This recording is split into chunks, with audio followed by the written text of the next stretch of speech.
그러니까 예수님과 제자들은 가이사랴 빌립보의 이제 여러 마을로 다니십니다.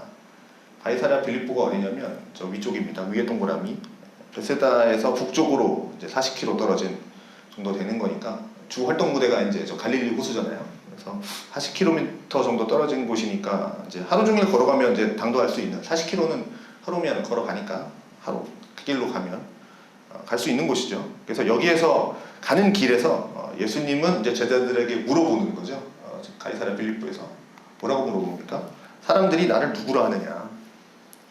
지금까지 우리는 이 마가복음 1장부터 쭉 8장까지 보면서 매주 동일한 질문을 우리가 받아왔습니다.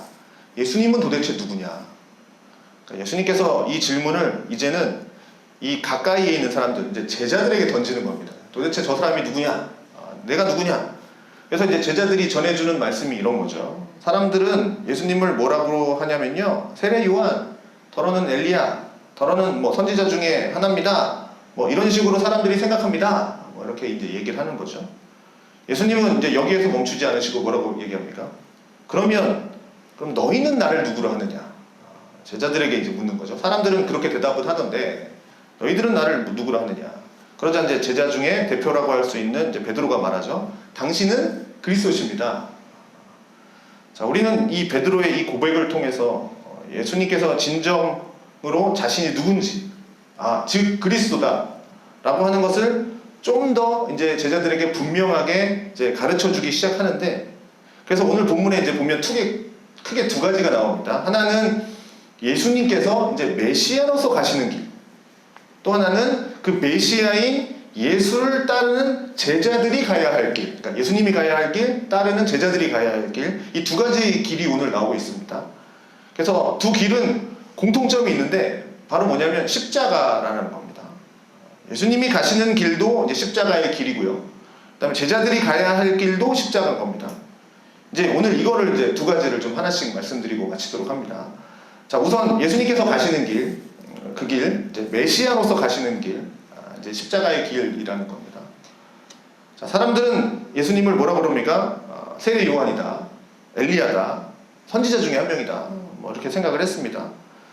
자, 보통 누군가에 대해서 이제 생각을 할 때, 이제 누구 한 명을 이제 우리가 정해놓고 딱 한다면, 뭐 예를 들어 뭐 어떤 사람이 있습니다. 그러면 그 사람이 했던 말이라든지, 또 그 사람이 했던 행동이라든지, 또 그 사람을 통해서 전해오는 뭔가 이제 그런 뭐 여론, 그러니까 소문들에 의해서 저 사람은 그런 사람이구나. 내가 보지 못했지만 그 사람이 했던 행동들, 말들, 그 사람들의 행했던 소문들 이런 거 들으면서 이제 대충 짐작하지 않습니까? 뭐 연예인들은 그렇게 생각하겠죠. 그냥 소문만 듣고 저 사람은 저럴 거야 이렇게 생각을 하지 않습니까?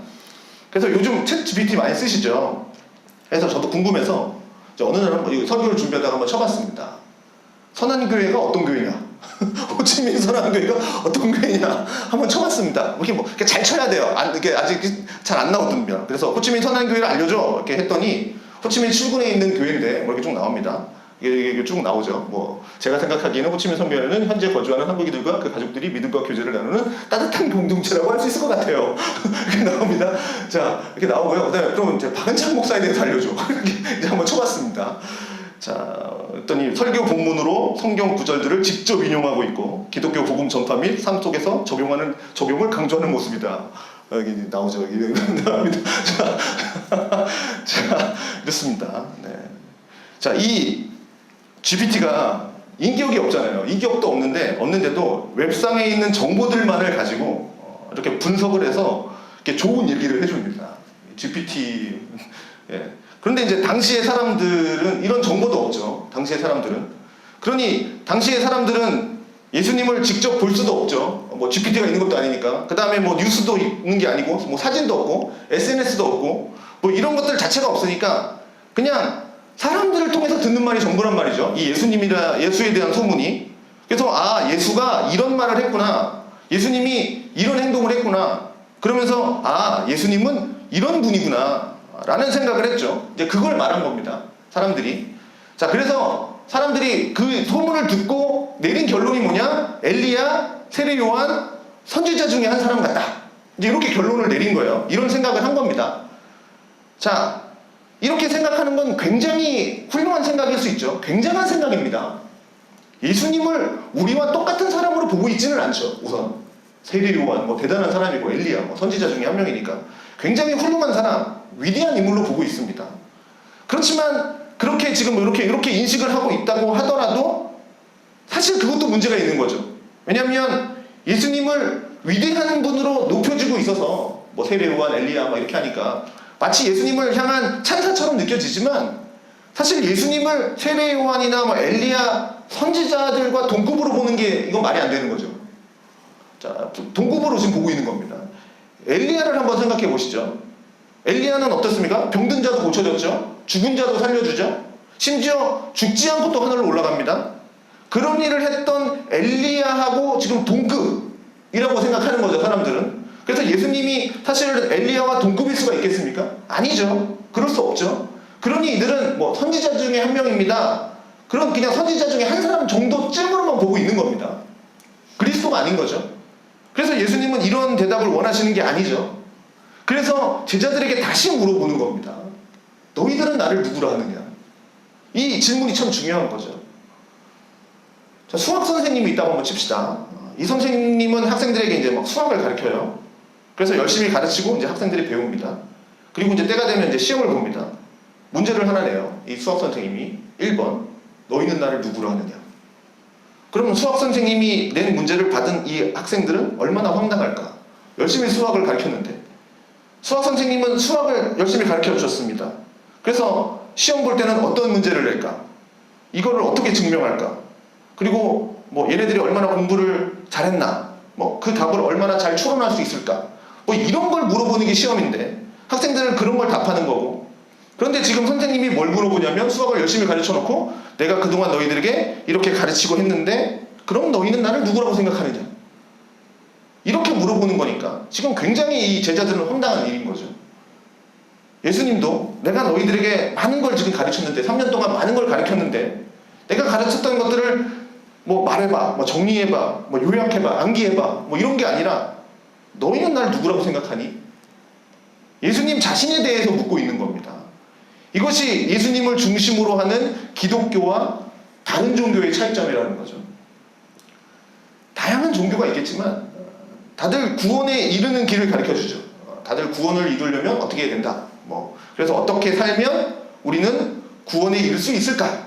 뭐 이런 걸 설명하지 않습니까? 다른 종교들도 다 구원에 이르는 길. 구원이라고 하는 게 이제 뭐 종교마다 조금씩 차이는 있겠지만 어쨌든 집약하면 뭡니까? 어떻게 하면 어떻게 살면 될 건가? 어떻게 살아야 되나? 요거지 않습니까? 구원이라는 게 그냥 집약을 해보면 그걸 말하죠. 예를 들면 뭐 불교를 말해본다면 부처님을 뭐 직접 만나지 않아도 될 겁니다. 그리고 뭐 부처님을 직접 만날 수도 없죠. 이미 오래전에 돌아가셨으니까.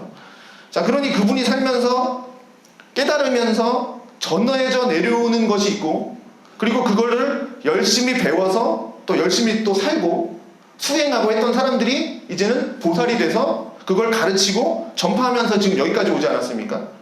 이제 사람들은 그 가르침들, 그 부처가 가르쳐준 그 가르침들을 이제 전해져 내려오면서 배우면서 그것을 잘 이해하고 그리고 그걸 얼마나 실천하면서 살 수 있느냐. 여기에 이제 구원에 이르는 길이죠. 자, 그리고 설령 뭐 부처님을 만났다 할지라도 이 부처라는 사람이 뭐 지식의 근원은 아니지 않습니까? 그분도 살면서 얼마나 많은 고민을 했겠습니까? 우리와 비교할 수 없는 많은 고행들을 하고 또 고뇌하고 또 인생에 대한 고민을 이렇게 했으니까 그렇게 깨달음을 얻었겠죠. 그럼 그도 살면서 자신이 얻은 하나의 견해일 뿐인 거죠. 절대적 지식이 아니죠. 그런 관점에서 기독교를 보면 다른 사람들이 다른 외부의 사람들이 이런 관점에서 기독교를 보면 다른 사람들이 기독교를 보자면 기독교도 똑같은 거죠. 구원에 이르는 길, 불교는 경전에 있지만 기독교는 성경이라는 곳에 있구나. 성경이라고 하는 경전에 구원에 이르는 길이 있구나. 그러면 성경에서 말해주는 것을 그냥 잘 따라하면 그거를 실천하면 구원에 이를 수 있겠구나. 이렇게 생각을 하겠죠. 외부 사람들이 보면 다른 종교가 다 똑같으니까. 그러나 여기 와 있는 우리는 그렇게 해서는 안 된다는 걸 잘 알고 있습니다. 성경 말씀을 잘 실천한다고 해서 구원에 이르지 않는다는 걸 우린 너무나도 잘 알죠. 경험적으로 알고 있습니다. 십계명을 놓고 보면 우리가 그럼 십계명을 막 지키려고 노력을 하죠. 그런데 노력하면 할수록 안 되죠. 해보셨지 않습니까? 십계명을 지키려고. 안 해보셨나요? 자, 십계명을 지키려고 해도 안 된단 말이죠. 그러면서 깨닫는 게 뭡니까? 이게 예수를 믿지 않고 그냥 여기서 말하는 것만, 이 십계명에 나오는 것만 행동해서 되는 게 아니구나. 이건 불가능한 거구나. 그럼 이것을 지킬 수 있는 방법은 뭘까? 예수를 만나는 거구나. 예수를 만나지 않으면 될 수가 없는 거죠. 이 성경의 내용들이. 그래서 예수를 만나지 않으면, 예수를 알지 못하면 성경에서 가르쳐주고 있는 내용을 아는 게 아니죠. 그걸 따라하고 실천한다고 해도 아는 게 아닙니다. 그래서 성경에 나오는 이 가르침과 예수님을 향한 인격적인 관계, 인격적인 이해는 분리될 수가 없는 겁니다. 따로 갈 수가 없는 거예요. 예수는 안 믿는데 성경만 지킨다? 이게 말이 안 되죠. 그리고 예수는 믿는데 성경에 나오는 걸 안 지킨다? 이게 말이 안 되는 거죠. 예수님에 대한 인격적인 이해, 그것이 곧 예수님의 가르침을 말하는 거고, 예수님의 가르침을 아는 사람들은 곧 예수님을 인격적으로 만난 사람들이에요. 이게 기독교입니다. 그래서 베드로가 고백을 하는 거죠. 너희는 나를 누구로 하느냐? 주는 그리스도십니다. 그리스도라는 말, 메시아라는 말입니다. 그러니까 구약의 히브리어로 메시아, 그 히브리어인 메시아를 이제 신약은 헬라어로 쓰였으니까 이제 헬라어로 번역하면 크리스토스가 되는 겁니다. 그래서 메시아, 크리스토스, 메시아, 그리스도 같은 말입니다. 그러니까 주는 메시아입니다. 이 얘기죠. 예수님은 메시아입니다. 이 얘기죠. 자, 메시아의 뜻, 그리스도의 뜻은 뭡니까? 기름 부음 받은 자. 그러니까 기름 부음을 받은 자다. 그런데 이제 구약에 보면 기름 부음을 받고 세워진 직분이 3개가 있습니다. 기름 부음을 받고 세워진 직분. 선지자, 제사장, 왕입니다. 이렇게 3직분은 이제 기름 부음 받고 이제 세워진 직분인데, 임명을 받았는데, 그런데 이제 특히 왕은 선지자, 제사장보다 좀 나중에 생긴 직분이긴 하지만, 이 왕은 뭐냐면 이 유대인들, 히브리인들에게 있어서 당시 이 메시아 사상, 그러니까 메시아 사상을 갖게 해주는데 아주 큰 영향을 미치는 게 이 왕인데, 바벨론에 의해서 나라가 망하지 않습니까? 유다가 망하지 않습니까? 이제 그래서 완전히 이제 이스라엘이 멸망하지 않습니까?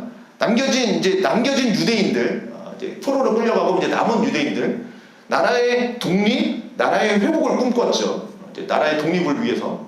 그래서 하나님께서 약속하신 다윗의 자손을 통해서 다윗과 같은 강력한 왕을 보내주셔가지고, 그래서 이스라엘을 괴롭히는 저 모든 세력들, 악의 세력들을 다 멸하시고 이스라엘에게 평안을 주실 그 나라가 올 거다.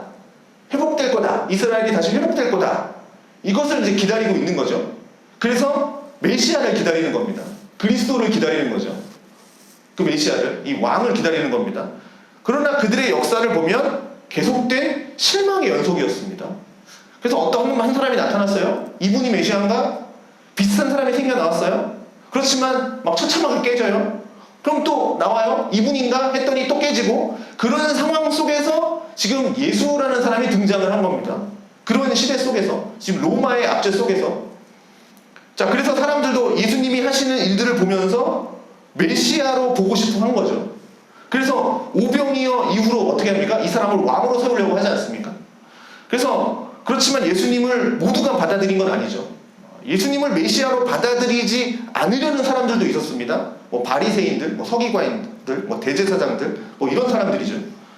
자, 지금까지 우리가 마가복음 8장까지 왔는데, 이 마가복음 안에서 예수님을 메시아다, 그리스도다 라고 정확하게 인정한 부분이 생각이 나십니까? 기억이 난다면 누가 했습니까? 누가 예수님을 메시아라고 얘기했습니까? 여기까지 오면서 예수님을 향해서 그리스도다 라고 명확한 고백을 한 것은 없습니다.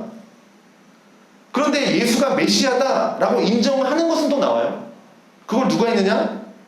예수님이 하셨고, 그건 당연한 거고. 그리고 또 한 부류는 누구냐면, 예수가 메시아다라는 걸 인정한 한 부류는 누구냐면 마귀입니다. 마귀가 인정했어요. 그러니 등장하는 그 어떠한 사람도 예수님을 향해서 분명하게 예수 그리스도는 메시아다, 그리스도다 라고 고백한 사람은 아직까지는 없었습니다. 오히려 이방인들, 유대인들 말고 이방인들이나 병자들, 소외된 자들, 그러니까 아웃사이더들이 예수님을 향한 믿음을 갖고 있었지, 지금 예수님과 지금 붙어 다니고 있는 이 제자들조차도 예수님이 누구신지를 몰랐어요. 그래서 어떠한 일을 할 때마다 제자들이 했던 얘기가 뭡니까? 그가 누구시길래 이런 일이 일어날까? 그가 누구시길래? 저가 도대체 누구길래? 제자들끼리 막 서로 논쟁했다는 거죠. 예수가 그리스도인 것을 모르는 상태니까. 그랬던 제자들이었는데 이제 조금씩 이제 눈이 밝아진 겁니다. 그래서 지난주 봤던 것처럼 이들이 깨달음이 더디고 마음이 무디고 눈은 있으나 보지 못하고 귀는 있으나 듣지 못하고 그런 사람들이었지만 이제 드디어 예수님을 향해서 베드로가 위대한 고백을 하는 거죠. 당신은 그리스도십니다 라는 고백을 하게 된 겁니다. 여기까지 온 거예요. 그가 누구시길래 막 이러다가 베드로가 이 고백을 하고 난 이후에 예수님의 사역에 놀라운 변화가 일어납니다. 이에 자기의 일을 곧 이제 뭐냐면 자기가 그리스도다라고 하는 것을 아무에게도 말하지 말라. 이 얘기죠. 하셨습니다. 그 이유는 지난주에 말씀드렸습니다. 이게 알려지면 이제 안 되니까. 자, 이제부터 예수님은 비로소 이제 이것을 가르치기 시작을 하는 겁니다. 이전까지는 안 가르쳤지만, 숨겨왔지만, 감춰왔지만, 이제부터 십자가의 길을 알려주시는 겁니다. 그런데 그 내용은 매우 충격적이죠. 당시 사람들에게는 경악을 금치 못할 일이었습니다. 그게 무슨 말이냐? 31절입니다. 인자가 많은 고난을 받고 장로들과 대제사장들과 서기관들에게 버림받아 죽임을 당하고 사흘 만에 살아나야 할 것을 비로소 그들에게 가르쳤다. 자, 여기 이제 인자라는 표현이 나오죠. 예수님은 자신을 가리켜서 이제 인자라고 말씀을 하십니다. 다른 사람들이 뭐 예수님께 와서 오 인자여 이렇게 말하지 않습니다. 자신을 인자라고 칭하였습니다. 자, 저는 처음에 인자가 무슨 말인지 잘 몰라서 그래서 어렸을 때는 어떻게 생각을 했냐면 사극 보면 이제 조선시대 왕들이 짐은 뭐 곧 이겁니다. 뭐 이거니라 뭐 짐이 이러하였느니라 이런 식으로 얘기해서 그래서 예수님이 자기를 표현할 때 그냥 짐이다 뭐 이렇게 짐은 뭐 이렇게 인자는 뭐 이런 건 줄 알았는데 이게 나중에 알고 보더니 이게 한자더라고요. 사람 인자 그다음 아들 자자 사람의 아들. 그러니 예수님이 자신을 가리켜서 그러니까 신으로 오셨지만 나는 사람의 아들이야. 나는 사람이야. 사람의 아들이야. 이렇게 말한다. 그래서 나는 사람이다. 뭐 이런 걸 강조하기 위해서 인자 이런 표현을 하구나. 이렇게 생각을 했는데 이제 신학을 좀 공부하다 보니까 이 인자라는 말에는 엄청난 신학적 의미가 담겨 있었다는 거죠. 뭐 그거를 뭐 다 말씀드릴 수는 없지만 여기서 이 인자, 사람의 아들이라고 표현하고 있는 이 인자라고 하는 표현은 사람을 말하는 게 아니라 하나님이라는 걸 말하는 겁니다. 하나님이 많은 고난을 받고 이렇게 되는 거죠. 자, 다니엘서 7장 13절 14절에 보면 이렇게 나옵니다. 내가 또 밤 환상 중에 보니까 다니엘이 밤 환상 중에 보니 다니엘이 보는 환상이에요. 인자 같은 이가 하늘 구름을 타고 와서 옛적부터 항상 계신 이에게 나아가 그 앞으로 인도되매 이렇게 나오죠. 인자 같은 분이 구름 타고 오는 겁니다. 구름 타고 와서 구름은 뭡니까? 하늘의 영광입니다. 옛적부터 항상 계신 분 누굽니까? 하나님이죠. 그러니까 인자 같은 이가 구름을 타고 와서 하나님 앞에 이제 엎드리는 거죠. 하나님께 나아갑니다. 그래서 14절에 뭐가 됩니까? 14절에 그에게 권세와 영광과 나라를 주고 모든 백성과 나라들과 다른 언어를 말하는 모든 자들이 그를 섬기게 하였다. 자, 인자 같은 이에게 모든 영광이 주어지는 겁니다. 모두 그를 섬겨요. 그랬더니 그의 권세는 소멸되지 아니하는 영원한 권세요 그의 나라는 멸망하지 아니할 거다. 자, 다니엘이 본 이 인자 같은 이분을 우리는 뭐라고 얘기합니까? 성자 하나님이라고 생각을 하고 있죠. 바로 이분이시죠. 그래서 그 당시에 유대인들이 메시아, 그 메시아 사상, 왕 같은 메시아, 바로 이런 걸 기다리고 있는 겁니다. 이 메시아를 지금 다니엘에서 예언했던 이 메시아를 지금도 기다리죠. 그래서 오늘 38절에 보면 예수님이 이렇게 말씀을 하시는 겁니다. 인자도 아버지의 영광으로 거룩한 천사들과 함께 오되 이렇게 되는 겁니다. 즉 자신이 이제 그 영광으로 거룩한 천사들과 함께 올 거다 라는 걸 말씀하심으로써 바로 여기 나오고 있는 인자임을 분명히 말하는 거예요. 내가 인자다 이렇게 얘기하는 거예요. 내가 하나님이다 지금 이 얘기를 하는 겁니다. 그런데 여기서 이분이 내가 인자다 라고 하는 것도 참 놀라운 일이죠. 사람들이 깜짝 놀라요. 제자들도 놀라겠지만 그런데 사람들로 하여금 더 깜짝 놀라게 하는 일이 있는데 그게 뭐냐면 함께 올 때 뭔 일이 일어나냐? 인자가 많은 고난을 받고 오라는 겁니다. 자, 이 31절의 핵심적인 단어를 꼽으라고 한다면 안타깝게 우리 말 성경에는 번역이 안 돼 있습니다. 잘 돼 있지 않아서 뉘앙스가 없지만 헬라어 성경에 보면 이 표현을 데이라는 말이 있습니다. 영어 성경에도 이제 이 표현이 번역되어 있는데 우리 성경에는 없어요. 빠져 있어요. 그래서 데이라는 말을 영어로 번역하면 must입니다. must. 빠져 있는데 반드시 해야 된다는 겁니다. 그러니까 인자가 많은 고난을 받는데 어떻게 받아요? must라는 겁니다. 반드시 고난을 받는다. must suffer. 반드시 고난을 받는다는 겁니다. 우리는 좀 빠져 있죠. 그냥 많은 고난은 받고 이렇게 돼 있지만. 그래서 인자라는 표현 속에는 예수님의 그 높은 막 다니엘에 얘기했던 높은 영광 막 이런 것만 얘기하는 게 아니라 성육신하셔서 낮아진 삶, 그리고 그의 사역, 그리고 고난, 죽음과 그리고 부활과 승천과 하나님 우편에 서고 계신 것과 나중에 재림주로 이 땅에 오실 것 모두를 총칭하는 게 인자인 겁니다. 그런데 문제가 되는 게 뭐냐면 당시 사람들의 이 인자에 대한 관념, 고난, 낮아짐, 죽음 이런 건 없어요. 인자에 대한 관념 속에서 그 당시의 사람들의 그 생각에는 당시의 사람들의 인자의 관념은 메시아 개념은 뭡니까? 높은 거예요. 높은 거 그냥 높은 겁니다. 물론 이사야 같은 곳에서 뭐 고난받는 종, 고난받는 메시아에 대한 예언이 좀 나와 있지만 유대인들은 그런 거는 가볍게 여겼어요. 그래서 그들이 이렇게 해석하지 않죠. 그러니 이제 모르는 거죠.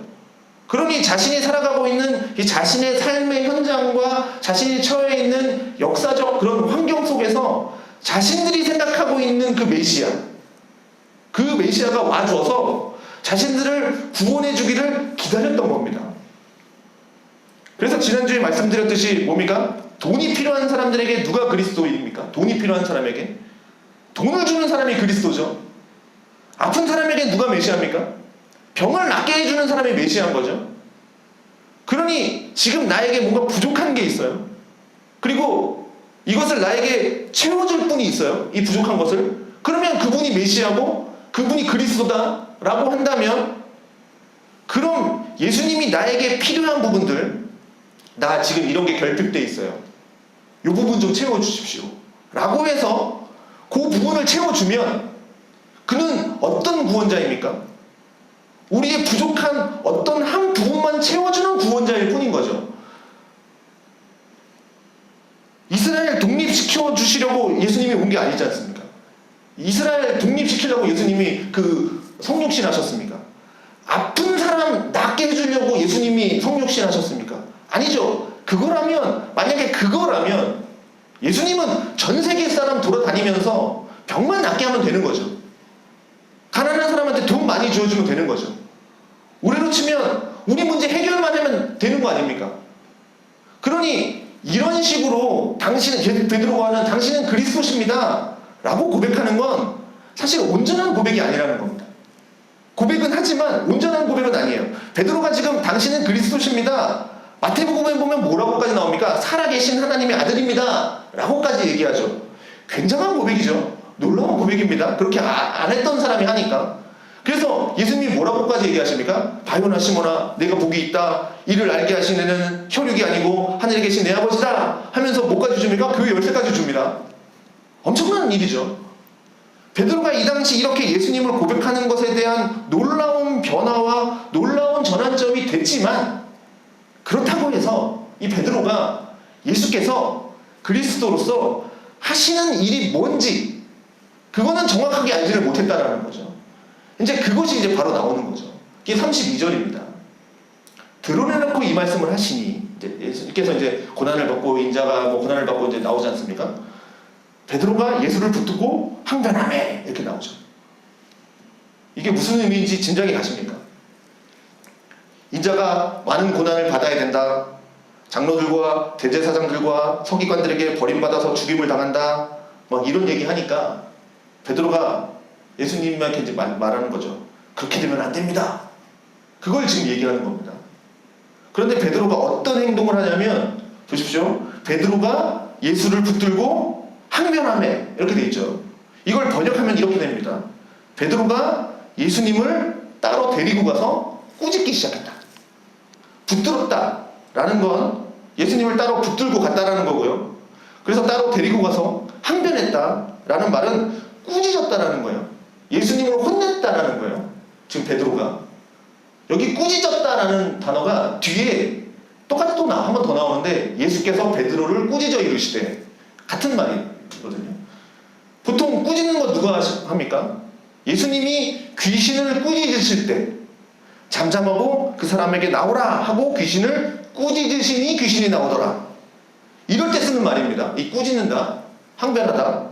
베드로가 지금 예수님을 따로 데리고 가서 예수님 어떻게 그럴 수 있습니까?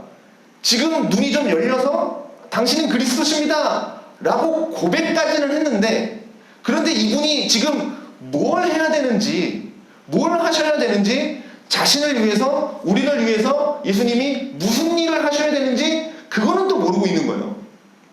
그러니 베드로는 이 메시아 사상 아까 얘기했던 그 메시아 사상 왕 그 메시아 사상은 어디서 배웠습니까?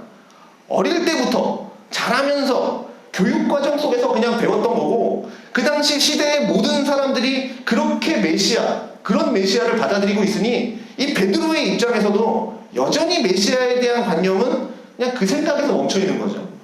그러니 베드로가 예수님을 붙잡고 그것이 뭐 예수님을 향한 사랑이든 뭐 사랑하는 사람이 죽으면 안 되지 않습니까?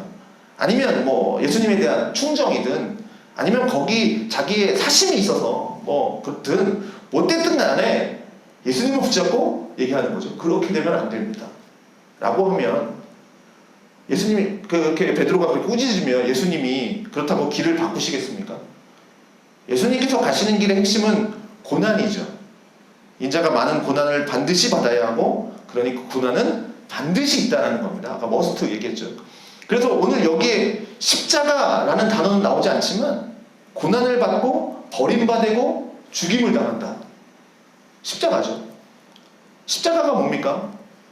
십자가는 로마 시대 반역자들을 처형하는 사형 도구였습니다. 로마의 반역을 일으킨 자는 십자가에 못 박아서 매달았습니다. 그래서 주전 71년에 로마의 반란자 스파르타쿠스를 로마는 진압을 하고 어떻게 했냐면 스파르타쿠스와 6,000명의 추종자들을 로마로 가는 그 길거리에 6,000명을 십자가에 달아서 세워놔 버려요. 모두 다 봐버리게. 그래서 로마의 반역하면 이렇게 된다.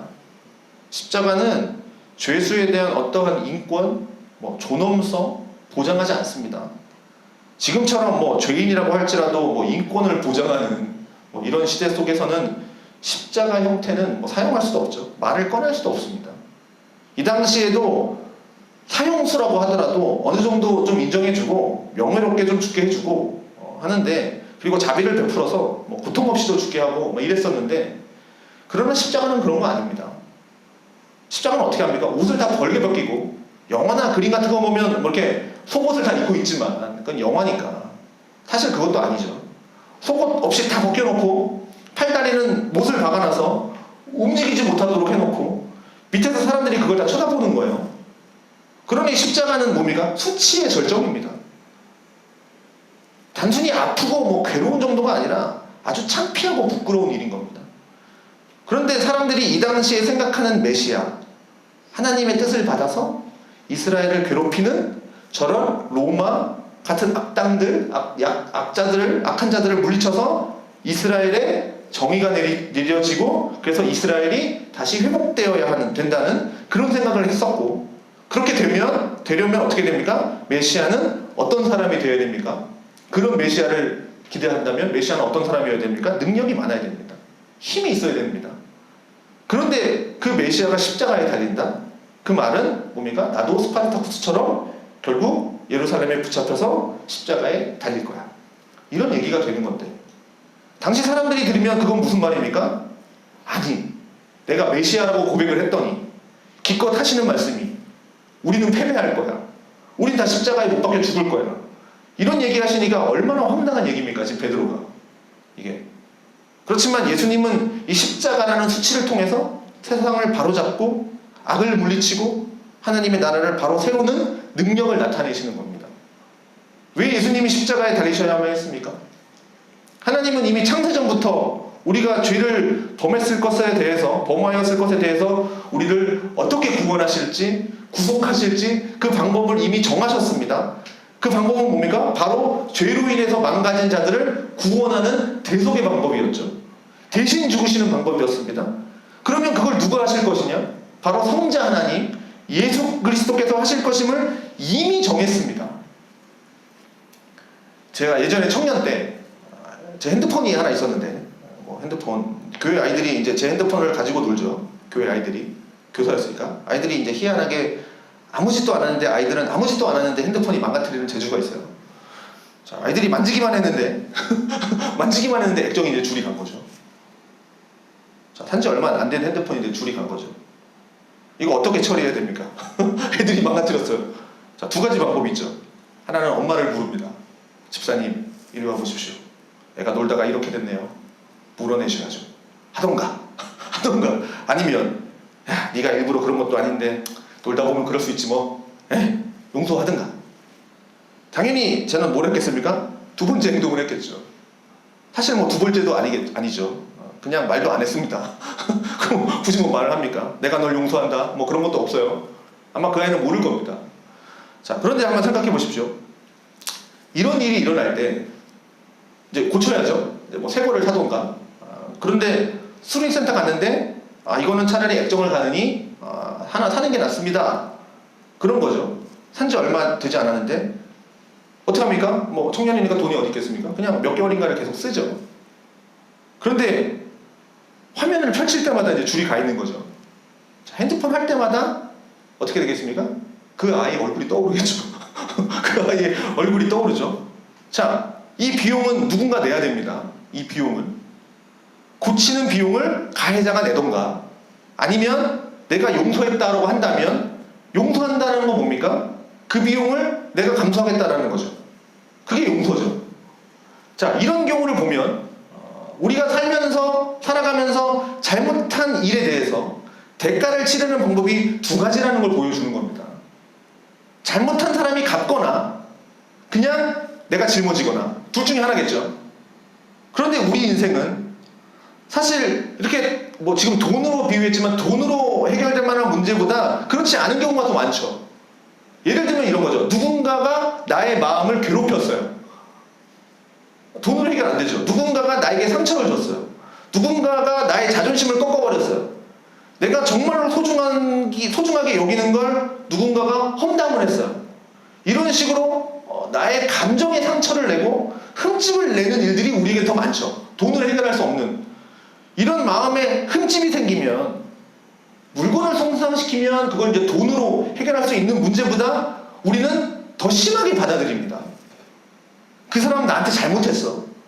뭡니까? 그건 빚졌어. 그러니 이 사람은 이 빚을 나한테 갚아야 돼. 무조건 갚아야 돼. 이제 이런 생각을 갖게 되는 거죠. 그래서 우리는 그 사람에게 빚을 갚도록 합니다. 그 사람에게. 그 빚을 갚도록 하는 게 뭡니까? 이걸 뭐라고 얘기합니까? 빚을 갚아야 되는 거 복수라고 얘기하는 겁니다. 이 사람 나한테 잘못했어. 빚 갚아야 돼. 복수하는 거죠. 나도 너를 똑같이 만들어 주겠어. 내가 이만큼 당했으니까 너도 당해봐. 너가 나한테 이렇게 했을 때 나 너무 힘들었거든? 너도 한번 당해봐. 이게 복수잖아요. 그래서 복수를 소재로 한 영화나 드라마 같은 것들이 인기가 많지 않습니까? 뭐 더글로리. 자, 이런 영화들, 이런 드라마 같은 것들을 보면서 나는 현실적으로 복수를 못하지만 쟤네들이 해주는구나. 대사 하나하나가 얼마나 꽂힙니까? 대리만족하는 거죠. 그런데 그렇게 복수를 하는 과정에서 사실 또 문제가 하나 생기는 거죠. 내가 복수를 아마 했다고 한번 생각해 보십시오. 속은 시원하겠지만 사실 나도 똑같은 사람인 거죠. 그러면 똑같은 사람이 되는 겁니다. 내가 그렇게 하면서 그 사람도 상처받고 그 사람도 괴로워요. 이것도 그렇게 좋은 방법은 또 아닌 것 같아요. 똑같이 갚아주는 거. 나는 더 그렇게 되면 더 마음이 강팍해지고, 난 그 사람보다 더한 꾀를 써야 되니까 난 더 악한 사람이 되어야 되는 거고, 흑화되는 거죠. 이것도 좋은 방법이 아닌 것 같아요. 그러면 다른 방법을 써야 되는데, 다른 방법은 아까 뭐라고 얘기했습니까? 용서밖에 없어요. 게다가 우리 그리스도인들은 이 용서라는 이 단어 늘 꼬리표처럼 따라다니는 거 아닙니까? 우리 그리스도인들에게 용서를 해야 되겠구나. 생각을 하는데, 여러분 용서가 쉽습니까? 해보신 분 아시잖아요. 용서는 복수보다 더 어렵습니다. 왜 어렵습니까? 내가 너 용서해 줄게, 그걸로 끝이 아니라는 거예요. 아까 말한 것처럼 내가 정말 복수하고 싶은 그 마음을 꽉 누르고 참고, 그래서 저 사람이 나한테 해주었던 그 대가를 내가 지불하는 거기 때문에, 내가 내는 거기 때문에 이게 너무 괴롭죠. 고통스럽죠. 그걸 누르고 있는 게. 그래서 용서하는 사람은 항상 고통받게 돼 있어요.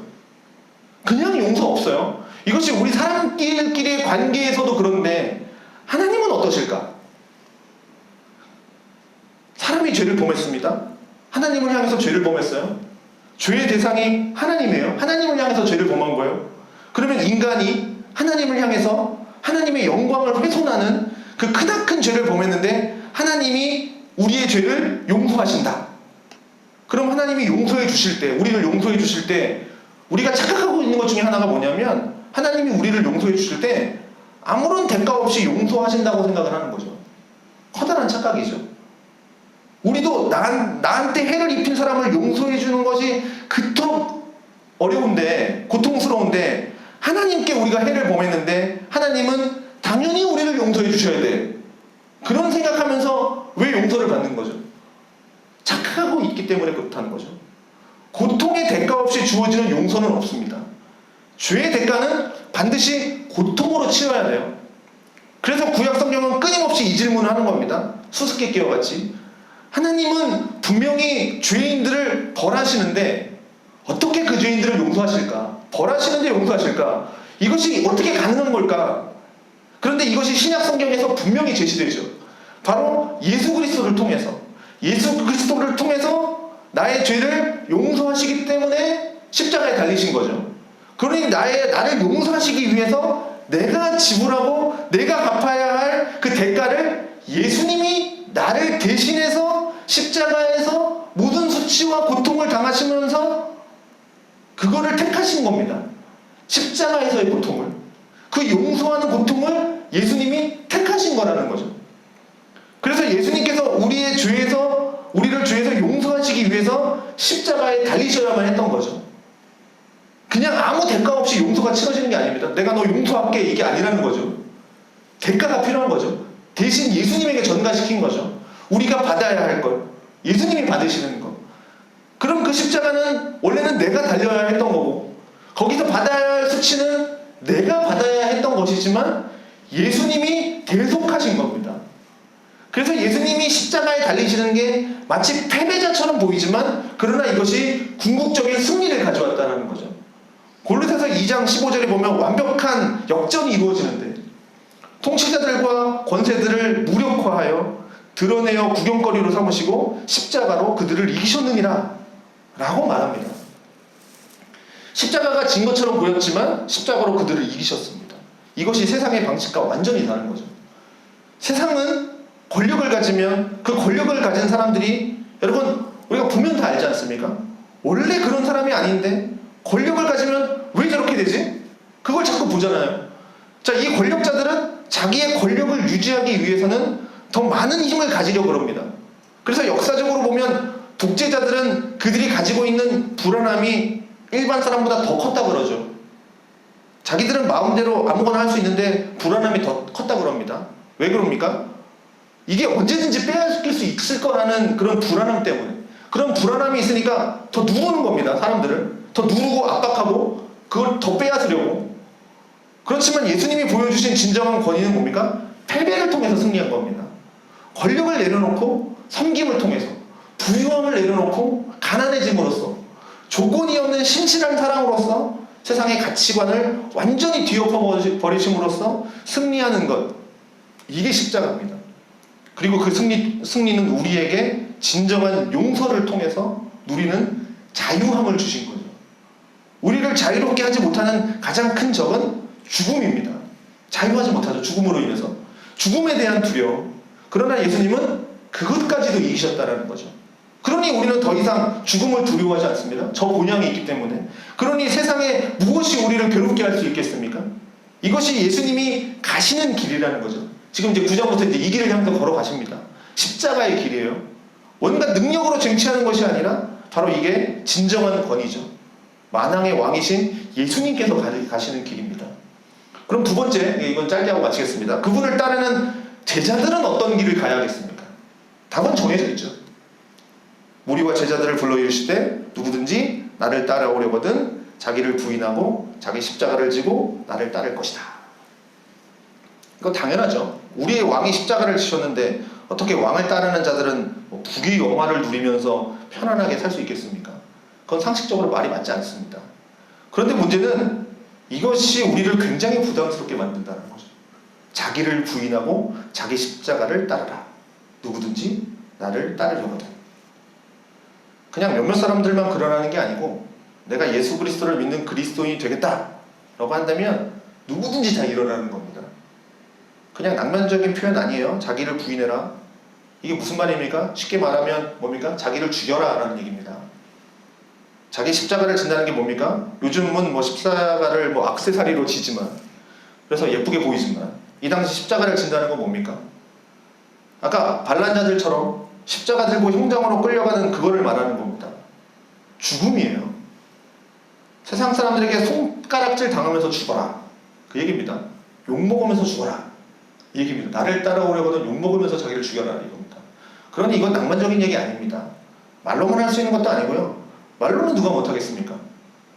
요즘에 사람들도 다 자기 성찰하고 뭐 자기 반성하고 자기 개발을 위해서 오늘 하루 있었던 일을 뭐 돌아보고 일기 쓰고 그리고 뭐 자기 고칠 거 고치고 뭐 체크리스트 만들어서 하고 뭐 그러면서 자기 개발을 뭐 시켜서 가야 된다라고 하지만 자기를 부인하는 건 이렇게 한다고 할 수 있는 게 아니에요. 이 자기를 부인하는 건 내가 오늘 하루를 생각해 봤을 때 아 내가 오늘 뭐 좀 늦게 일어났네? 아 나를 부인하고 내일부터는 일찍 일어나야지? 뭐 그런 걸 말하는 게 아니라 이건 자기의 인생의 모든 걸 말하는 겁니다. 내가 지금까지 살아왔던 모든 것을 부정하고 내가 살아왔던 모든 걸 거절하고 내가 가지고 있었던 모든 가치관을 거절하고 이게 정말 새로운 길을 가겠다. 내가 이제 새로운 길을 가겠다. 죽음이에요. 모든 인생의 목적과 방향을 부정하고 새로운 길을 갖는 겁니다. 나의 존재 이유를 부정하는 겁니다. 지금까지 내가 어떠한 목적을 가지고 살아왔나요? 다 다른 목적을 갖고 살아왔겠지만 다 종합해보면 똑같습니다. 행복이죠. 행복을 위해서 살아갑니다. 어떤 사람은 말할 거예요. 아닙니다. 저는 나 자신의 행복보다 가족의 행복을 더 우선시 여겼습니다. 그래서 난 가족을 위해서 헌신하면서 살았습니다. 아닙니다. 그의 마음속을 잘 들여보십시오. 왜 가족을 위해서 헌신합니까? 그 속에 자기가 있기 때문이에요. 가족이 없으면 나도 없다. 그것 때문에 가족을 위해서 헌신하면서 산 거예요. 그건 자기 행복인 거죠.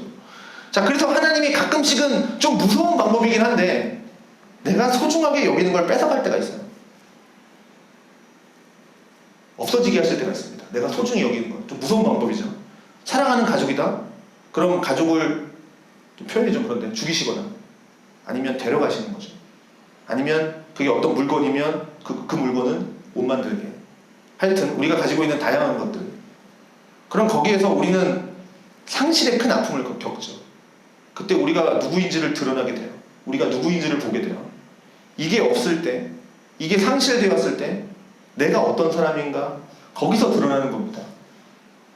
그동안에는 믿음 좋은 것 같았어요. 예수님 잘 섬기는 것 같았어요. 그런데 어느 순간 그런 상실을 접해요. 그 순간 하나님도 없고 예수님도 없습니다. 어떻게 이것 없이 내가 산단 말인가? 그러면 그거는 지금까지 내가 살아왔을 때 그냥 나에게 도움을 줬던 어느 좋은 게 아니라 나의 전부였던 겁니다. 그러니 자기를 부인하라는 건 다 죽는 거예요. 그것 자체를. 아까 베드로가 예수님을 꾸짖었다 그랬죠. 어떻게 됐을까요? 33절에 보십시오. 예수께서 돌이키사 제자들을 보시며 베드로를 꾸짖어 이르시되, 여기서 꾸짖었다라는 게 또 나오죠. 예수님이 뭐라고 말씀하시는지 보십시오. 사탄아 내 뒤로 물러가라. 베드로가 좀 세게 나왔죠. 그런데 예수님은 더 세게 나옵니다. 그만큼 중요한 일이기 때문에 그렇습니다. 베드로는 왜 예수님의 길을 막아서려고 했을까요? 왜 따로 불러서 항변하면서 혼내면서 예수님 그러시면 안 됩니다. 이런 일 절대로 일어날 수 없습니다. 말하는 이유가 뭘까요? 베드로도 그의 계획이 있었기 때문이에요. 아무 생각 없이 예수님을 따르는 게 아니에요. 베드로가 다 생각이 있죠. 계산하고 있죠. 예수님 따르면 우리는 이렇게 될 거야. 나는 그 중에서도 이렇게 될 거야. 그런데 예수님이 십자가에서 죽어버리면 자신의 계획은 물거품이 되는 겁니다. 그러니 예수님의 이런 말씀, 인자는 반드시 고난을 받고 죽임을 당한다. 자기 계획을 방해하는 일이에요. 그래서 예수님의 길을 막아서는 겁니다. 예수님의 계획보다 내 계획이 더 중요한 겁니다. 지금 자, 이걸 우리의 삶에도 한번 적용해 보죠. 우리도 다 계획이 있습니다. 그리고 우리는 그 계획을 이루기 위해서 살아가고요. 그리고 우리 그리스도인들은 이 계획을 이루기 위해서 하나님께 도움을 구하죠. 그러니 뭐 집에 대한 계획, 직장에 대한 계획, 뭐 경제적인 계획들, 자녀들에 대한 계획, 뭐 결혼에 대한 계획들, 많은 계획들을 우리가 가지고 있는데, 그런데 이게 잘 안 돼요. 살다 보니까 뭐 하나씩 탁탁 막혀요. 막히면 우리 뭐 합니까? 기도하죠. 기도하는데 안 뚫려요. 그럼 우리는 이런 결론을 내립니다. 하나님 뜻이 아닌가 보다. 이런 결론을 내리는데, 이 결론이 감사함과 순종함으로 내리는 결론이 아니라 원망으로 결론을 내려요. 어떻게 쟤한테는 저렇게 해주시면서 나한테는 이런 고난만 주십니까? 어떻게 하나님의 뜻이 그럴 수 있습니까? 그러면서 그때부터 기도할 때는 어떻게 기도합니까? 칼을 품고 기도해요. 하나님의 뜻을 꺾어보겠다는 칼을 들이밀면서, 그러면서 어떻게 합니까? 막 금식 기도하면서 별일 다 하죠. 하나님의 뜻을 한번 꺾어보려고. 그런데 해보십시오. 하나님의 뜻이 바뀌는지. 여러분, 죽을 때까지 금식해도 하나님의 뜻이 딱 정해지면 안 바뀝니다. 내가 바꿀 수 있다고 생각하는 것 자체가 무모한 일이에요. 그러니 지금 예수님을 따라 끌고 가서 그러시깁니까? 막 하고 예수님을 꾸짖고 있는 이 그 베드로 앞에서 예수님이, 아, 내가 좀 생각이 짧았네. 너희 뜻대로 해줄게. 나 안 죽을게. 그러면 예수님은 누굽니까? 내 성공을 위한 도구일 뿐이에요. 우리는 예수님을 그렇게 섬기고 있는지도 몰라요. 그런데 당신은 그리스도십니다 라고 고백하는 건 뭡니까? 당신은 왕입니다. 아까 왕 얘기했죠. 왕이 그 고백을 하는 것과 다를 바가 없지 않습니까? 당신은 그리스도십니다. 당신은 왕입니다. 그럼 왕은 누군데요? 우리는 지금 왕정 시대에 살지 않으니까, 태어나면서 민주공화국에 사니까 민주사회 속에서 이 왕정이 뭔지를 잘 모르는데 사실 잘 안 와닿죠. 주님만이 왕이십니다. 그런데 이 고백은 엄청난 고백이라는 거죠. 여러분, 왕은 협상의 대상이 아니에요. 지금 시대는 뭐 대통령도 잘못하면 막 끌어내리는 시대지만, 이 당시 왕은 그럴 수 없어요. 왕 앞에 갔는데 막 칼 딱 꺼내놓고 협상 좀 해보시죠 하면서 마음에 안 들면 막 찌르고 협박하고 그럴 수 있는 존재가 아니라는 거예요. 왕은. 왕 앞에 갈 때는 어떻게 합니까? 모든 무장을 해제하고 나갑니다. 그 앞에 가서는 머리도 못 들어요. 고개 쳐박고 하시는 말씀 다 알겠습니다. 그냥 하고 돌아오는 게 왕이에요. 왜? 그분 말씀이 법이니까. 그게 왕이에요. 그게 왕 앞에 나아가는 자세예요. 그러니 우리가 예수님을 왕이라고 고백한다면 그렇게 예수님 앞에 나아가는 겁니다. 예수님하고 막 협상해보려고 나가는 게 아니라, 예수님이 사탄아 내 뒤로 물러가라 지금 이 말씀 하시지 않습니까? 그렇다고 해서 베드로가 사탄이란 말이 아니라 베드로 뒤에 있는 악한 영적인 세력이 있다는 거죠. 베드로는 자신도 지금 사탄의 도구로 사용되고 있다는 걸 모르고 있는 거예요. 그리고 예수님이 사탄아 물러가라고 하는데 얼마나 깜짝 놀랐겠습니까? 그런데 베드로가 혼나는 이유가 뭡니까? 나오죠. 네가 하나님의 일을 생각하지 않고 사람의 일을 생각하는도다. 예수님이 이 땅에 오신 이유는 분명합니다. 그분이 해야 할 일은 명확하죠. 그런데 그 일을 사람의 일, 즉 사탄의 영향력 아래 죄에 빠져 살아가는 이 사람들이 그 일을 막고 있는 거예요. 지금 하나님의 일을 막는 겁니다. 베드로가. 예수님은 우리를 구원하시기 위해서, 온 세상을 구원하시기 위해서 오셨는데, 그런데 예수님께 그 길을 가지 말라 라고 막는 것은 구원의 길을 이루지 말라, 더 나아가서는 나도 구원하지 마세요, 그 말이죠. 사탄은 예수님이 올 때부터 방해했던 사람입니다. 사탄은 그 전부터 계속했지만, 예수님이 성육신하시고 이 땅에 계시는 동안 사탄은 계속 방해했습니다. 가만히 있지 않았어요. 예수님을 방해해서 헤롯을 통해서 남자애들 싹 다 죽이려고 그랬죠. 그러면서 예수님 죽이려고 그랬습니다. 어린아이일 때부터. 이렇게 시작하면서 계속 죽음의 위기들이 많았고, 예수님 세례 받으시고 성령의 충만을 받으시고 제일 먼저 뭐 하십니까? 광야로 가셔서 40일 동안 마귀 시험 받으시죠. 마귀는 거기서 예수님 시험합니다. 돌을 떡덩이로 만들어라. 이 속에 이런 의미가 있는 거죠. 너도 하나님 아니냐? 그럼 너도 돌 가지고 빵 만들 수 있지 않냐? 그런데 왜 바보처럼 아버지가 시키는 대로 하고 있어? 야, 너도 해봐. 너도 할 수 있잖아. 그래서 너의 능력을 보여줘.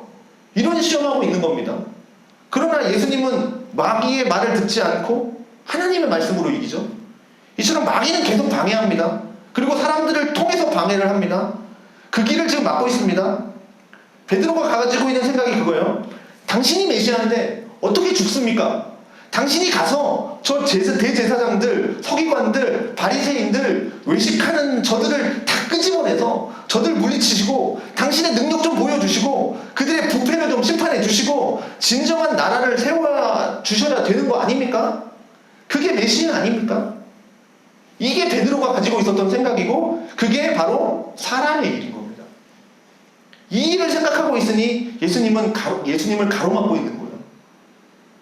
우리가 이런 사람의 일로 가득 차 있다는 거죠. 그렇기 때문에 우리가 이길 수 있는 길은 하나입니다. 뭐예요? 자기를 부인하는 거. 십자가를 지는 거. 예수님도 그러시지 않습니까? 우리의 왕이신 예수님이 40일을 굶주리면서 돌을 빵으로 바꾸지 않으셨습니다. 그냥 하나님 말씀대로 순종하셨어요. 설령 하나님이 죽으라고 그러면 죽을 기세로 순종하신 겁니다. 그래서 35절부터 보면 누구든지 자기 목숨을 구원하고자 하면 잃을 것이요 누구든지 나와 복음을 위해서 자기 목숨을 잃으면 구원하리라. 사람이 만일 5,000원을 얻고도 자기 목숨을 잃으면 무엇이 유익하리요? 사람이 무엇을 주고 자기 목숨과 바꾸겠느냐? 자, 여기 목숨이라고 하는 단어가 이제 푸시케라고 하는 단어인데 목숨, 뭐 영혼, 생명 다양한 뜻이 있습니다. 중요합니다. 여기서는 목숨을 그러니까 내 자아로 번역하면 좋을 것 같아요. 자기 목숨, 그러니까 자기 자아를 구원하고자 하면 잃을 거다. 이렇게 자기 목숨, 자기 자아를 잃어버리면 구원할 거다. 사람들은 자아를 찾기 위해서 많은 노력을 합니다. 그리고 세상은 말합니다. 너가 이것을 가지고 있으면 너의 자아는 아주 훌륭할 거야. 너가 이것을 이루잖아? 사람들은 너의 자아를 아주 칭찬해 줄 거야. 이렇게 세상은 우리에게 말합니다. 그런데 예수님이 하시는 말씀은 뭐냐면 네가 그것을 얻었다 한들 네 자아를 잃어버리면 무슨 소용이 있느냐. 이제 그걸 말씀하시는 겁니다. 그러니 권력을 갖기 위해서 양심을 버렸다. 재물을 얻기 위해서 신앙을 버렸다. 그러면 한순간에 명예, 권력, 힘, 또 돈으로 인한 기쁨, 즐거움, 편안함 이런 것들은 누릴 수 있겠지만 그게 영원한 겁니까? 한순간일 뿐인 거죠. 오히려 그렇게 살면서 양심은 화인 맞아서 마비가 되고 그래서 계속되는 불안함 속에서 또 다른 죄를 지으면서 살아가는 거죠. 이런 말도 들었습니다. 잘 나가는 연예인들, 성공하는 연예인들을 보면 끝을 보면 두 부류더라. 잘 나가는 연예인들. 하나는 마약에 빠져서 자기 파멸에 떨어지는 경우가 있고 또 하나는 컴패션에 빠져서 구제하는 일, 선교하는 일에 힘을 다하는 사람 두 종류가 있다더라. 뭐 이렇게 얘기합니다. 그러니 자신이 누군지 알고 싶은데 모르면 마약 같은 험한 일에 빠지는 거고 예수 그리스도를 만나면 아 내가 이렇게 살아서는 안 되겠구나 하고 다른 사람들을 도우면서 사는 거예요. 그게 나의 정체성이구나. 나의 자아구나. 내가 돈을 많이 가지고 있으면 뭐하냐? 이걸 누구를 위해서 쓰느냐? 그러니 우리가 나의 자아, 나의 정체성을 알고 싶다면 예수 그리스도께 나오는 것밖에 없습니다. 예수를 찾는 것밖에 방법이 없어요. 그러니 이제 내가 영적인 방법으로 뭐 방향을 바꿔야겠다. 그런 것도 아니에요. 이건 완전히 새로운 방식입니다. 그동안의 것을 완전히 버리고 예수를 만나야 됩니다. 그래서 너희는 나를 누구로 하느냐? 이 질문이 너무나도 중요한 겁니다. 그리고 우리가 그 질문에 뭐라고 대답할 수 있을까? 이것이 너무나도 중요합니다. 그러나 이 대답을 하기 위해서 우리는 예수님을 봐야만 합니다. 예수님도 완전히 자신을 부인하는 삶을 사셨어요. 그분은 잡히시기 전 겟세마네 동산에서 기도하셨습니다. 이 잔을 내게서 옮기시옵소서. 땀이 피가 되도록 기도하셨습니다. 그런데 그분은 기도하면서 이미 뜻을 정하셨습니다. 나의 원대로 마시옵고 아버지의 원대로 하옵소서. 이 잔을 마시는 것이 아버지의 뜻이라면 기꺼이 순종하십니다. 순종하겠습니다. 결단하신 겁니다. 왜요? 우리를 향한 사랑 때문입니다. 다른 것 없어요. 사랑 때문입니다. 우리를 위해 기꺼이 죄인의 자리에 서겠으며 나와 예수님의 자리를 맞바꾸셔서 내가 있어야 할 그 십자가에 예수님이 달리시고 예수님이 있어야 될 그 아들의 영광의 자리에 나를 두시겠다라고 하신 겁니다. 나를 사랑하시기 때문에. 예수님이 얼마든지 생각만 하셨다면 이 진노의 잔을 스스로 치워버릴 수도 있었습니다. 그러나 그렇게 하시지 않으셨습니다. 자기를 부인하시니까요. 그것이 아버지의 뜻이고 그렇게 할 때 아버지께서 기뻐하신다는 것을 아셨기 때문이죠. 그리고 아버지의 뜻대로 그 잔을 마시셨고 그 마신 결과는 십자가 위에서 나의 아버지 나의 아버지여 어찌하여 나를 버리셨나이까 외쳐도 하늘에선 아무 답도 없는 침묵만이 흐르는 그런 무서운 공포를 당하셨던 겁니다. 그것으로 인해서 오늘 내가 여기 있는 거죠. 내가 아버지를 부를 수 있습니다. 하나님을 아버지라고 부를 수 있습니다. 예수님이 그렇게 자아를 버리심으로써 우리의 진정한 자유를 찾게 될 수 있었습니다. 우리가 예수님 바라봐야 됩니다. 자, 말씀을 맺겠습니다. 이 본문이 마태복음, 마가복음, 누가복음 세 군데 나오지만 마가복음에서만 특별하게 길에서 제자들에게 물었다 이렇게 되어 있습니다. 길은 뭡니까? 길은 우리가 걸어다니는 곳이죠. 성경에서 길이라고 할 때 인생 전체를 말할 때가 있습니다. 그냥 우리가 이 길로 갈까 저 길로 갈까가 아니라 인생 전체. 그러면 예수님이 가시는 그 길, 메시아로서 가시는 그 길, 그리고 그의 제자로서 우리가 가야 하는 그 길, 우리 인생 전체가 가야 될 그 길, 뭡니까? 십자가의 길입니다. 십자가 없이는 갈 수 없는 길이에요. 그럼 우리는 예수님을 뭐라고 고백합니까? 예수님에 대해서 그냥 말하는 게 아니라, 그냥 내가 들은 정보에 의해서 말하는 게 아니라, 정말 내가 만난 예수님을 뭐라고 고백하겠습니까? 예수님은 누구십니까? 그분은 그리스도십니다. 우리의 구주십니다. 그러니 이 고백은 예수님께서는 바로 하나님의 말씀을 선포하는 선지자요, 지금도 우리를 위해서 하나님 우편에 앉아 계셔서 우리의 죄를 위해서 간구하시고 우리를 위해서 기도하시는 중보자이신 제사장이요, 그리고 우리를 통치하시는 왕이십니다. 그런데 우리가 이렇게 예수 그리스도를 그리스도다라고 고백할 때 거기에 나의 계획이 있는지, 나의 만족이 있는지, 나의 유익이 있는지, 내가 빠져서 살아왔던 이런 세상의 정신과 시대의 정신이 그 속에 들어가 있지는 않은지 그것을 점검해 보십시오. 우리가 아무리 은혜 받고 이제는 나의 만족과 유익을 위해 가지려 했던 세상 모든 것들 다 주님을 위해서 버립니다 라고 다짐하고 결단해도 이건 쉽게 될 수 있는 일이 아니구나 라는 걸 우리는 살면서 많이 경험합니다. 오늘 결심해도 오늘 저녁에 또 생깁니다. 신앙생활조차도 나의 만족을 위해서 하고 있지 않습니까? 그러니 어떻게 해야 되겠습니까? 자기를 부인하는 것밖에 없어요. 자기 십자가를 지는 거예요. 교회를 섬기다 보면 그런 일이 정말 많이 일어납니다. 그래서 교회 속에 들어와서 이 안에서 함께 있다 보면 이제 사람들과 관계를 맺죠. 사람들과 함께 섬기기 시작하죠. 그러면 그럴 때 벌써 자기를 부인해야 되는 일이 얼마나 많이 생깁니까? 내 생각은 이런데 저 사람은 왜 저런 생각을 하고 있지? 난 이렇게 했으면 좋겠는데 저 사람은 왜 저렇게 한다고 생각하지? 이런 게 타작하고 부딪히지 않습니까? 자기를 부인해야 될 때가 너무 많아요. 집에 들어가서 조용히 한번 생각해 보십시오. 내가 나를 부인하기 위해서 무엇을 해야 하는가? 도대체 나를 부인하는 것이 뭘까? 그런데 이런 말이 있죠. 죽은 자는 말이 없다. 그러니 자기 부인되는 사람은 말이 없는 겁니다. 예수님 데려다 놓고 이렇게 하시면 어떡합니까? 이런 말 자체가 없는 거예요. 그저 예수님 말씀에 순종하는 겁니다. 혹시 우리 중에 아직도 자기를 부인하고 자기 십자가를 지고 따라간다는 것에 대해서 너무나 부담스럽다, 나는 지금 이런 거 할 단계가 아니다 라고 생각하는 분들이 계실 수도 있습니다. 그런 분들을 위해서 말씀드리면 와서 그냥 편하게 즐겨라. 이래도 지금 잘 안 나오잖아요. 아무리 좋은 거 예쁜 거 다 갖다 놔도 지금은 안 됩니다. 그런 세상인데 야, 나 따라오면 죽어 이러는 곳에 어떻게 올 수 있겠습니까? 그러니 이런 명령이 너무 부담스럽고 편하지 않아요. 그런데 이게 정상이라는 겁니다. 그렇지 않습니까? 이게 정상입니다.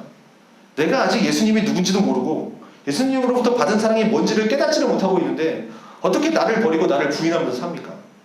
내가 그토록 사랑하는 내 아내를 위해서도 그렇게 못 사는데, 나를 낳아주신 부모를 위해서도 그렇게 못 사는데, 내가 낳은 자식을 위해서도 그렇게 못 사는데 어떻게 예수님 위해서 그렇게 살겠습니까? 나를 부인하고. 그래서 한 주 동안 예수님의 십자가를 조용히 한번 묵상해 보십시오. 요즘 바쁩니다. 그러니 그동안 묵상해 봐야지 해도 못했을 겁니다. 그러나 좀 특별하게 시간을 내서 한번 조용히 한번 묵상해 보십시오. 왜 예수님이 십자가에 달리셨을까? 그리고 그것이 나의 삶과 무슨 상관이 있을까? 이 세상에 과연 나 한 사람만 있어도 예수님은 십자가에 달리셨을까? 생각해 보십시오. 그리고 하나님의 은혜를 구하십시오. 깨닫게 해달라고, 알게 해달라고, 나도 느끼게 해달라고, 경험하게 해달라고, 그래서 예수님의 사랑을 알게 해달라고. 여러분, 예수님을 사랑하면 모든 문제는 해결됩니다. 우리의 문제는 예수님을 향한 사랑이 없기 때문입니다. 오로지 나 한 사람을 사랑하기 때문이에요. 그런데 예수님을 사랑하게 되면 모든 문제는 다 해결됩니다. 그러니 예수님만 사랑하는 우리가 되기를 바라겠습니다.